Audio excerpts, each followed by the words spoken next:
Hey guys, welcome back. This is John Davenport here with GameDEV Journey, and today I'm talking about my detour into Unity as a game development platform. Game development is not a straight line, and there are many ways that you can go about it. There's so many different platforms, so many different coding languages, so many different routes to take. And my journey's no different. I started, as I mentioned in a previous video, I started developing games, or at least attempting to, in 2009 when I got my first iPhone. But that was really rudimentary. I mean, if I'm being honest with myself, I probably really started game development in a more serious aspect when I got this Unity experience under my belt. So I want to tell you a little bit about how that happened and why it happened, and also how it really affected me in terms of my own game development in the future. What ended up happening was all through like the 2010s, I was trying to learn how to code in Swift and SpriteKit. I was basically every WWDC, Apple would come out with a new iOS software, and they would talk about different aspects of coding in that software. And every time I would download Xcode build, and I would try and play around with the new updates to Swift, the new updates to SpriteKit, and I would just make little things here and there. Nothing too fancy, just little concepts. And then a few years later, I started to develop those concepts into more small prototyped games, and I really was spending a lot more time doing it. And the reason I was spending more time doing it was because I was starting to learn a lot more about Xcode, Swift, and SpriteKit. And so by not getting stuck at very early development stages, I would make it a little bit further, but then eventually I would still fall apart and get stuck. So at the end of 2018, my wife got me a Udemy course for game development, but it wasn't for Swift or SpriteKit, it was for Unity. Earlier in 2018, I had opened up and tried Unity, and I think that experiment lasted all of about 5 minutes. And the reason was because I opened it up, I had no idea what I was doing. I couldn't even figure out where to write the code, I think, and I basically gave up in like 5 minutes and went back to the comfort of SpriteKit and Swift. But now I had a Udemy course that was, many hours long. It was one of those, multiple hour, like hundreds of hours of content. And it was a really highly reviewed course.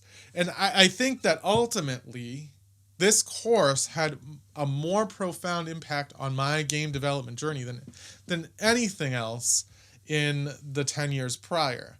And the reason was it was finally something that was structured, that had a very consistent voice throughout. At the same time, I was also learning something completely new. I was learning C# instead of Swift, and I was learning Unity instead of Xcode. All of these things combined really pushed my own game development skills much further in 2019. Now, that all came to an end when a couple of things happened. I found out I was going to be a father, so I ended up taking on a second job.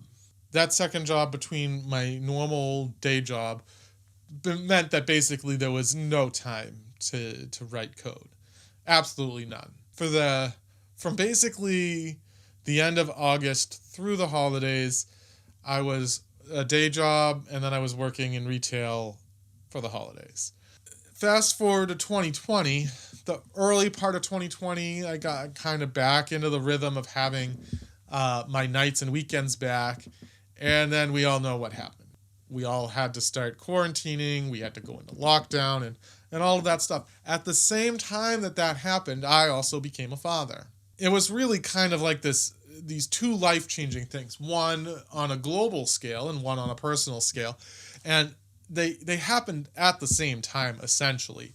Fast forward to June of this past year, and I finally started to get more of a routine around my day-to-day. And as a result, I decided to really focus on creating my first game that I would publish to the Apple Store. And I'm very specific there. I didn't want to publish to Steam or Android. I just wanted to put the game on the Apple App Store. And the reason was because I wanted to keep it simple. Throughout the last 10 years, and especially in that last year with Unity, one of the biggest things that I learned, and it's really silly to say this because it's so obvious, but one of the biggest things that I've learned is that the more simple you can keep a project, the more likely you are to have success.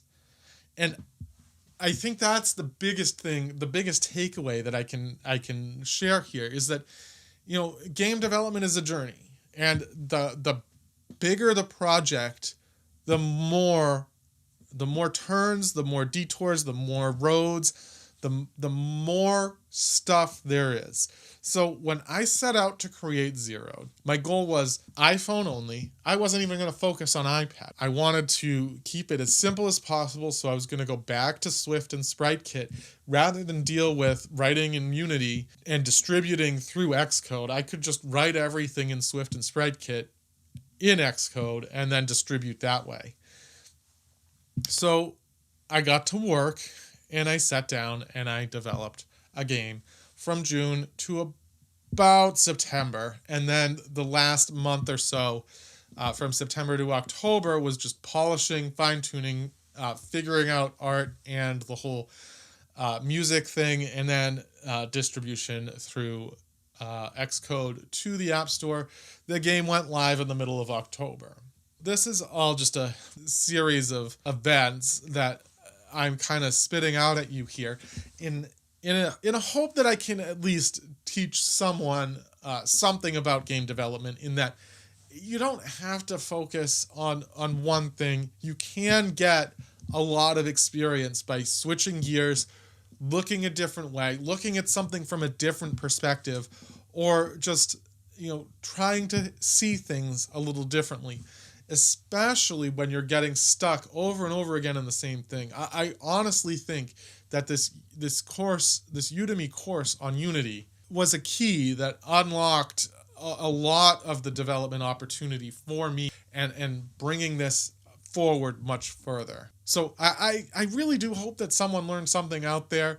I hope that everyone is enjoying listening to me ramble on about nonsense game development stuff. If you did, don't forget to click that subscribe button, and I'll see you in the next video.